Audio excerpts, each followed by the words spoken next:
ក្រសួងការងារឲ្យពលរដ្ឋខ្មែរកំពុងស្នាក់នៅទីក្រុងបាងកកប្រទេសថៃប្រុងប្រយ័ត្ននិងស្ដាប់ការណែនាំរបស់អាជ្ញាធរថៃ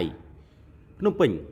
គ្រោះរញ្ជួយដីខ្លាំងមួយបានកើតឡើងនៅក្នុងទីក្រុងបាងកកនិងខេត្តជុំវិញបណ្ដាលឲ្យមានការបាក់រលំអគារនិងការដ្ឋានសាងសង់មួយចំនួនក្រសួងការងារនិងបណ្ដុះបណ្ដាលវិជ្ជាជីវៈបានអំពាវនាវដល់បងប្អូនដែលកំពុងតែស្នាក់នៅទីក្រុងបាងកកឲ្យបង្កើនការប្រុងប្រយ័ត្ននិងអនុវត្តតាមការណែនាំរបស់អាជ្ញាធរនិងមន្ត្រីបច្ចេកទេសរបស់ថៃក្រសួងការងារនិងបណ្ដុះបណ្ដាលវិជ្ជាជីវៈបានឲ្យដឹងថានៅរសៀលម៉ោងប្រមាណជា1:30នាទីរសៀលថ្ងៃនេះមានគ្រោះរញ្ជួយដីមួយដ៏ខ្លាំងបានកើតឡើងនៅក្នុងទីក្រុងបាងកកនិងខេត្តជុំវិញបណ្ដាលឲ្យមានការបាក់រលំអគារនិងការដ្ឋានសាងសង់មួយចំនួនក្រសួងការងារនិងស្ថានឯកអគ្គរដ្ឋទូតកម្ពុជាប្រចាំនៅទីក្រុងបាងកកបាននឹងកំពុងតាមដានករណីនេះ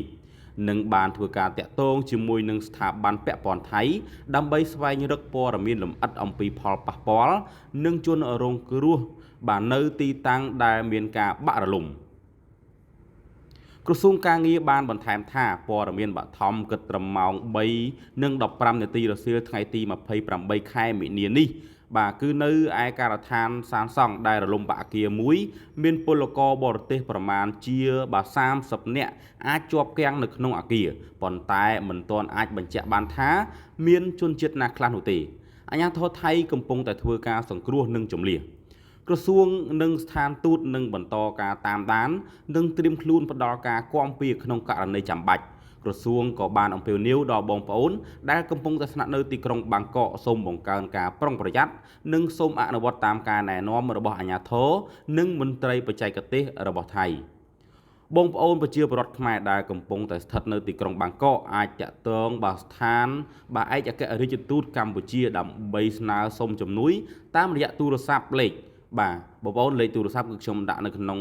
អេក្រង់នេះហើយអញ្ចឹងបងប្អូនកម្ពុជាយើងដែលទៅធ្វើការនៅប្រទេសថៃបាទក៏ដូចជាអ្នករកស៊ីបាទក៏ដូចជាបាទអ្នកមានទីលំនៅនៅឯប្រទេសថៃផ្ទាល់តែម្ដងបាទបើសិនជាមានការស្នើសុំក៏ដូចជាសុំជំនួយអ្វីផ្សេងសូមតាក់ទងទៅកាន់លេខទូរស័ព្ទបាទស្ថានទូតប្រចាំនៅកម្ពុជារបស់យើងដែលខ្ញុំបាទនឹងដាក់នៅលើអេក្រង់អញ្ចឹងបងប្អូនពាក់ព័ន្ធទៅនឹងព័ត៌មាននេះគឺប្រទេសថៃគឺបានគ្រោះរញ្ជួយដីបងប្អូនកាលពីរសៀលនេះមានទាំងថៃបាទមានទាំងមីយ៉ាន់ម៉ាមានទាំងវៀតណាមហើយមកដល់ពេលនេះគឺអាចនឹងប៉ះពាល់ដល់ប្រទេសកម្ពុជាយើងថែមទៀតផងបាទបងប្អូនទាំងគ្នាអញ្ចឹងពាក់ព័ន្ធទៅនឹងព័ត៌មាននេះក៏ត្រូវបានបញ្ចប់បាទសូមអរគុណបាទសូមជម្រាបលា